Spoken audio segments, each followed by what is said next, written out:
Bwana Yesu asifiwe. Ndugu yangu, kuna siri kubwa ya kuwa mshindi mbele ya maadui zako. Kitabu cha Zaburi ya 110 inasema, kaa kwenye mkono wangu wa kuume, ili niweke maadui zako chini ya miguu yako. Aha, kumbe tukikaa kwenye mkono wa Mungu, adui zetu watakuwa chini ya miguu yetu. Haleluya. Na kutabiria Mungu akutie nguvu. Hivi umeamua kumtumikia Mungu, umechagua fungo njema. Hivi umeamini kuhudumia kanisa, Mungu atakutia nguvu. Hivi umeelewa kuhudumia watumishi wa Mungu, basi Mungu atakutia kwenye mkono wake wa kuume. Hautashindwa tena, bali utakuwa mshindi. Na ndio maana Mungu akamwambia Yoshua, uwe jasiri na moyo wa ushujaa. Na wewe nakutabiria kuwa na moyo wa ushujaa na ujasiri mkubwa katika jina la Yesu Kristo.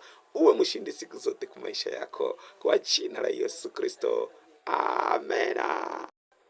Bwana Yesu asifiwe. Ndugu yangu, kuna siri kubwa ya kuwa mshindi mbele ya maadui zako.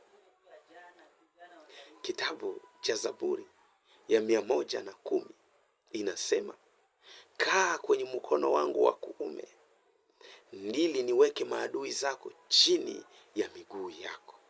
Aha, kumbe tukikaa kwenye mkono wa Mungu, adui zetu watakuwa chini ya miguu yetu. Haleluya. Na kutabiria Mungu akutie nguvu. Hivi umeamua kumtumikia Mungu, umechagua fungo njema. Hivi umeamini kuhudumia kanisa, Mungu atakutia nguvu. Hivi umeelewa kuhudumia watumishi wa Mungu, basi Mungu atakutia kwenye mkono wake wa kuume. Hautashindwa tena, bali utakuwa mshindi. Na ndio maana Mungu akamwambia Yoshua, uwe jasiri na moyo wa ushujaa.